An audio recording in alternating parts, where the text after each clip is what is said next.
तलवार घेतली ना ढाल घेतली ना तलवार घेतली भीमाने हाती लेखणी वारंवार घेतली भीमाने हाती लेखणी वारंवार घेतली वंचितांच्या जगण्याला आधार देऊन वंचितांच्या जगण्याला आधार देऊन मोबदल्यात दुःखी हजार घेतली भीमाने हाती लेखणी वारंवार घेतली भीमाने हाती लेखणी वारंवार घेतली जगाला सर्वप्रथम क्रांतीचा आणि शांतीचा संदेश देणारे तथागत सिद्धार्थ गौतम बुद्ध मृत्यूच्या मैदानात मर्दाच्या मनगटाला ध्येयाच्या झुंजीला झुंज करून स्वराज्य निर्माण करणारे छत्रपती शिवाजी महाराज काळ्या छातीवर अभिमानाची दरी कोरणारे मावळ्यांचे बछडे विठू माझा लेकरू वाडा संगी गोपाळांचा मेळा असं म्हणणाऱ्या संतांची संतभूमी जुलमीय जातीवाद्यांविरोधात दंड थोपटून बंड पुकारणारा महामानव राष्ट्रपिता महात्मा ज्योतिबा फुले चातुर्यवर्ण व्यवस्थेचा चेंदामेंदा करणारे लोक कल्याणकारी राजा राजर्षी छत्रपती शाहू महाराज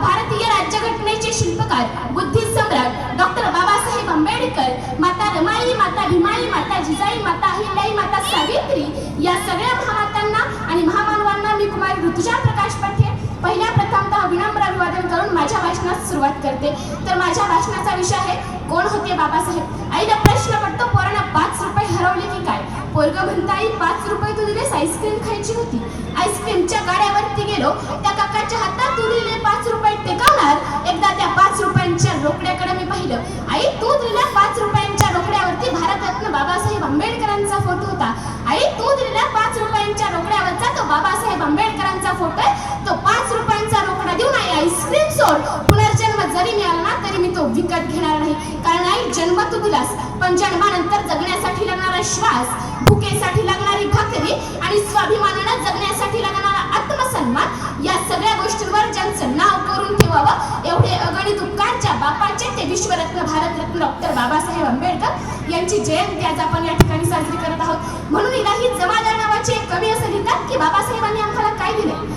बाबासाहेबांनी आम्हाला इलाही जमादार नावाचे कवी असं लिहितात की गणतिमिराची चिरून छाती दिलीस किरणे बाबा माणूस पण तू दिलेस आम्हा आम्ही शिकलो जगडे बाबा दिली सदृष्टी नवीन सृष्टी अणसंख्याची वृष्टी दिली सदृष्टी नवीन सृष्टी अणसंख्याची वृष्टी तुझ्यामुळे मी सबल झालो शिकलो हसणे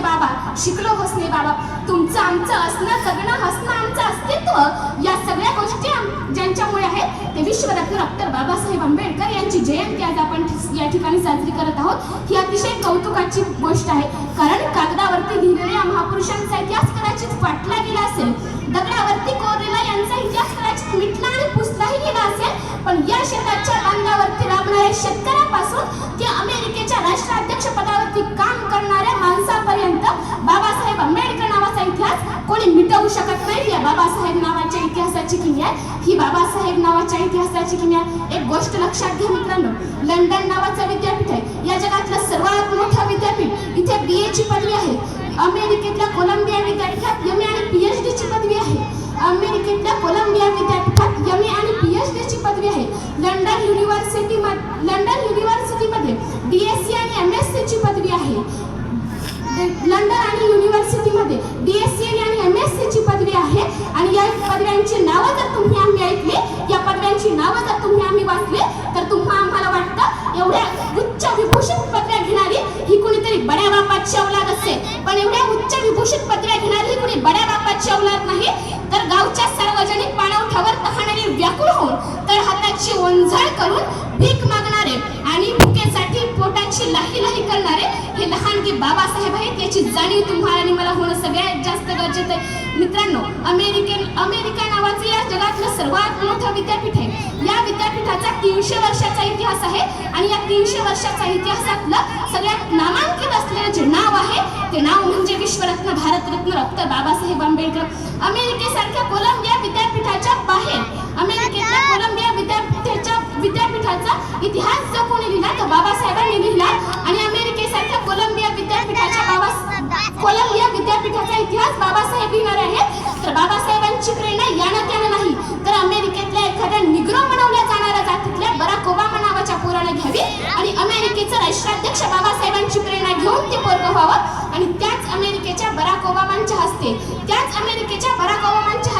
अमेरिकेच्या बाहेर वेशीवरती बाबासाहेब आंबेडकरांच्या पुतळ्याचं उद्घाटन व्हावं पुतळा उभा राहावा आणि त्या पुतळ्याखाली शब्द लिहावे the symbol of knowledge doctor Bhimrao Ramji Ambedkar ज्ञानाचे